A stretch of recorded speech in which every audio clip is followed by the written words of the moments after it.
My dear friends and my fellow citizens, I am now sharing my views on the subject of free speech, satire, and the new digital censorship in India. My friends, when satire is silenced, democracy speaks in fear. Friends, as you know well, there was a time when a cartoon spoke louder than 1,000 speeches. Once the image of simple cartoon once defined the moral conscience of Indian democracy. Through the iconic common man, R.K. Lakshman, the veteran and noted cartoonist, held a mirror to power fearlessly, consistently, and humorously.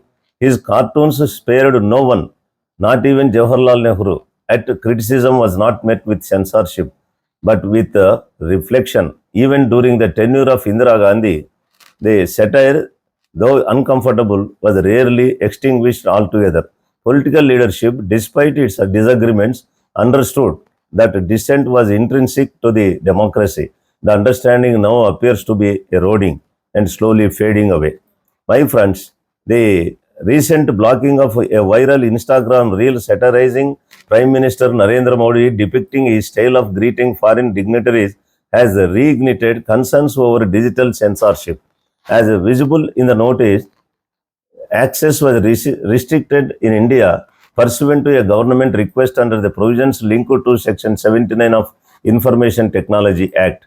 This is not an isolated incident, it reflects a pattern. Several recent instances point toward an expanding architecture of digital control. The BBC documentary controversy in 2000 India in 2023, the government invoked emergency powers to block the links to the BBC documentary critical of the Prime Minister. Even student screenings in universities were curtailed.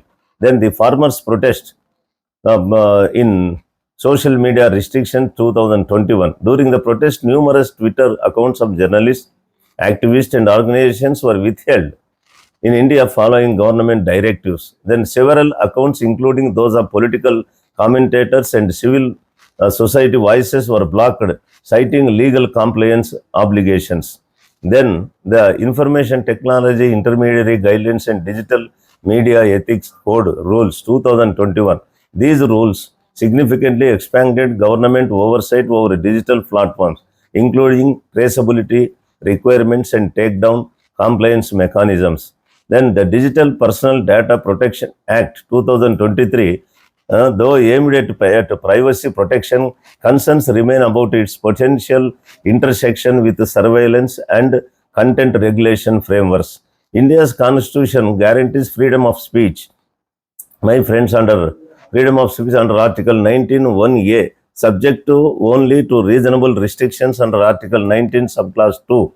The Supreme Court in Shreya Shingal versus Union of India, the case laid down a critical principle. Speech can only be restricted when it has a proximate connection to public disorder or other constitutionally permitted grounds. Importantly, the court protected discussion, advocacy, and even unpopular opinions. Satire, by its very nature, falls squarely within the protected speech. If such expression is curtailed through the executive directions or opaque procedures, it raises serious constitutional concerns. Are restrictions proportionate? Are they transparent and reviewable? Do they pass the test of necessity? The chilling effect on democracy. My friends, the cumulative effect of such actions is not merely the removal of the content. It is the creation of a chilling effect. Citizens begin to self-censor. Artists hesitate. Satirists withdraw. Journalists recalibrate. This silent withdrawal is far more dangerous than overt censorship. India's democratic ecosystem traditionally relied on independent media, parliamentary debate, and civil society activism. As concerns grow over pressures on traditional media, digital platforms have become the last accessible public square. However, with increasing regulations through IT laws and executive powers, even this space is narrowing. Democracy, a mature democracy is not one where leaders are beyond criticism. It is one where they are subject to the sharpest scrutiny, including satire and cartoons. The ability to laugh at power is a sign of strength. not weaknesses.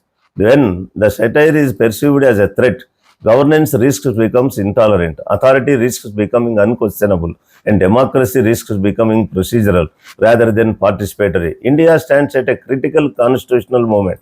The issue is not whether the state can regulate digital content. It certainly can.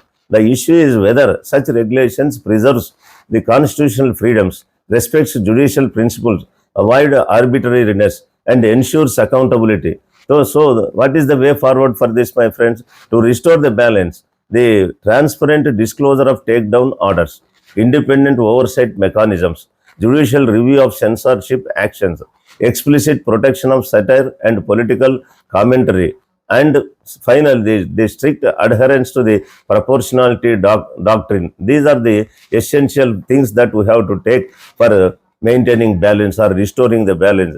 From the silent gaze of common man to blocked screen of digital citizen, the journey reflects a deeper transformation. If satire is silenced, dissent discouraged, and expression regulated beyond reason, the consequences will extend beyond social media. They will shape the very character of Indian democracy.